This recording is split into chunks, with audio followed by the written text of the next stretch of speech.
Hi. So basically, I just wanted to do a quick vlog type thing to let you all know where I've been and why I've not been recording much lately. So basically, I've been really ill.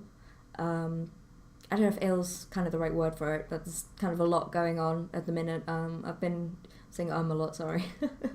I've been going to hospital a lot. I've had MRI scans, x-rays, blood tests, you name it, I've had it. So basically nobody knows what's wrong with me, but I'm in a lot of pain all the time, which is why I haven't been recording much, because it's kind of hard to record and be upbeat and happy and enjoy something when you just want to go to bed and cry, as melodramatic as that sounds.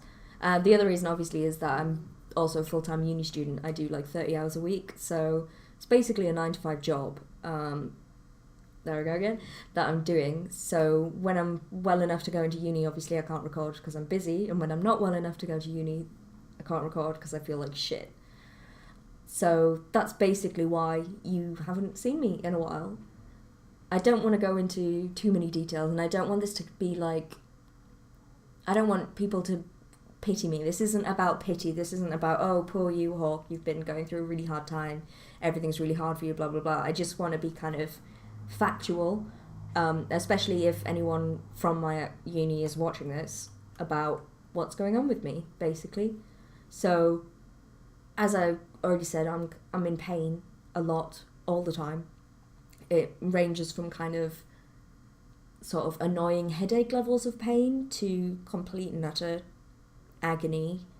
I often describe it as, it feels like I'm being stabbed with knitting needles. That's kind of the best way to describe it, which is super fun.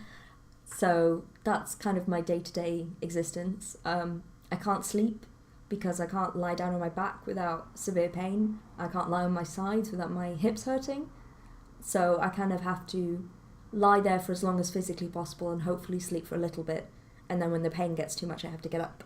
So last night was really good because I got a solid 4 hours sleep.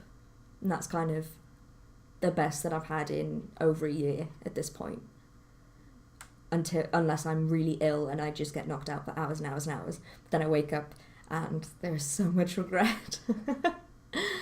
The pain isn't just my back and my hips, it's my ankles, my wrists, my hands, my knees, basically all of my joints and my back. And then the random pains on top of that, which could be literally anywhere, just the stabbing, knitting needle, like it's literally like someone's following me behind me all the time with a knitting needle and just stabbing random parts of my body whenever they feel like it. I had one in my eye the other day, full on, just felt like someone had just stabbed me straight in there. I get them in my toes, I get them in my stomach, literally everywhere. So that's fun. What else is there? On top of that, I've been getting pins and needles in my hands for about the same, about just over a year now. To the point, it started off just these 2 fingers. You can see that. And now it's spread up to my elbow, and occasionally I get it in my other hand as well now. I can still move everything fine, but I can't grip. So, for example, the other day I was trying to shave my armpits, and I dropped the razor because the pressure of trying to hold it against my skin was too much, and it just fell out of my hands. I couldn't hold it. I have to get my friends to cut my food for me sometimes because I can't hold the knife. Sometimes I need help getting dressed or undressed because I just can't physically keep hold of things because of it's not pressure, that's not the word I'm looking for, but the push and pull of it, that I'm trying to grip something as it's being pulled, and I just can't keep hold of things. I don't have any strength in my fingers. Even like light switches, like just trying to press a light switch, my fingers just buckle like that. I can't actually, I have to do it with my knuckle now because obviously you can't bend or sort of bend too far away. So there's that as well. What else have we got? I've already touched on the sleeping kind of, but on the flip side, which has been happening for 5 years now, maybe a bit longer, no, about 5 years, is that I have some kind of sleeping condition, which I tend to refer to as narcolepsy just to make it simple. I've had a blood test which categorically confirmed it's not narcolepsy, but it's still the easiest way to kind of sum it up to people. So apologies if I told you this and you think I've lied to you. I haven't lied to you, it's just that it's a lot easier to explain it that way than to go, don't know what it is, but here's the basics of it, and, you know, go into a long description. So when I'm out and about, totally randomly, it doesn't matter if I've slept the night before or not, it's not, you know, related to the amount of sleep I've actually had or how much energy I have. My brain will just kind of go, okay, now it's time to sleep. And I will essentially just pass out. Like I say, it's been going on for about 5 years now, and most of the time it's manageable in terms of when it happens, I'm conscious enough that I can kind of go, okay, I need to stop doing things, or I need to sit down, or I need to go home and just lie down because I need to sleep now. I usually have to sleep. Once or twice I've been able to kind of fight through it and come out the other side without actually sleeping, but those occasions are very rare. And also rare, thankfully, I will sometimes just drop like a sack of spuds and fall asleep right there, which is fun. I did that once in Tesco's and my mum shit herself. So there's that.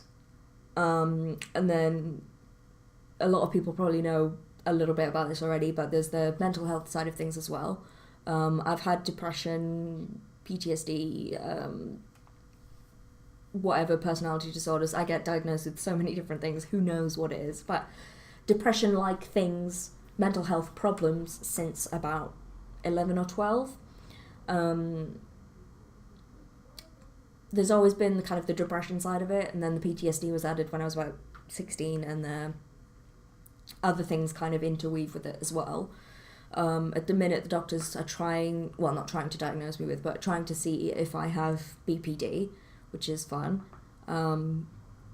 So basically, I kind of know what's going on with that, and I get medication for it, but at the same time, there's a lot of other things that come and go as they please. So that's fun. So I don't want to say that that's something I've been managing, because I guess I have, because obviously it's been such a long time now. It's been 15 years, essentially. But managing kind of sounds like I'm doing well with it. And a lot of the time, I guess I am.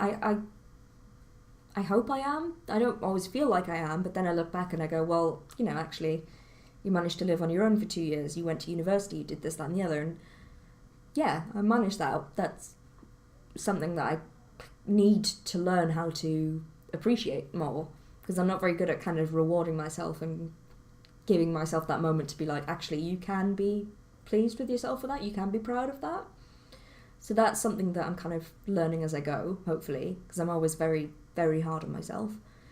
But there's also the times when I'm not managing. I'm not going to go into loads of details. Again, mostly because I don't want people to think this is about pity or anything like that. This is not about making you feel sorry for me or telling you what a hard life I have or anything like that. Like, everyone has their own problems. I'm not trying to put mine above anyone else's. Everyone has their own shit to deal with, and I appreciate that. This is more in terms of practically why I've not been recording as much as I would have liked. So the most recent fun thing with my mental health is that I have started to have dissociative blackouts, I guess you would call them. I've always dissociated, well, maybe not always, but that's kind of a longer thing that I've kind of got used to now. And it's, if you've never had a dissociative episode, the best way to describe it is like being in the cinema. You're watching a movie of something happening rather than actually experiencing it. So it's like there's a little movie theatre inside your head, and there's a little you sitting in one of the chairs looking at your eyes and the eyes of the screen. That's basically it. Nothing is tangible. It's just kind of a movie playing in front of you rather than your actual life. So on top of that, I'm getting these blackouts, time lapses, whatever you want to call them, where I will go into a dissociative state and then I will wake up from the dissociative state with absolutely no fucking idea what I've done. So that's fun and exciting. It's a little bit scary. Actually, it's a lot scary. A lot of this is quite scary, you know. At times I'm worried that I'm maybe becoming paralysed, you know, with my hands not working as well as they used to. My legs not working as well as they used to. A lot of the time now I need to use a crutch to get around. Things that I was doing last year, i.e. walking from university to another building where we hold lectures, I would just walk with everyone. I can't do that anymore. It's too far. So in the space of 1 year, the limitations are quite extreme. The things that have happened in terms of what I can physically do. And then on top of that, they've got this weird memory loss thing where I disappear for however long and I come out of it and I have absolutely no idea what I've done. So I'm reading these text messages that I've sent that I have no memory of. I'm in a different place than when I started. I know that I went to university, but I have no idea what happened at university because I wasn't there. It's basically like the physical body does the things, but there's nothing going on. So that's why I describe it like a blackout, because it is like being unconscious, but obviously I'm not because I'm doing stuff. So yeah, that kind of sums up everything, I think. And it is scary. It is terrifying at times.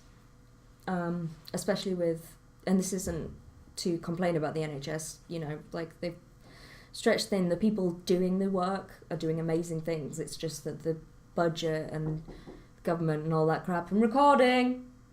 Okay, we're just going out. Okay, I'll see you later. Housemates.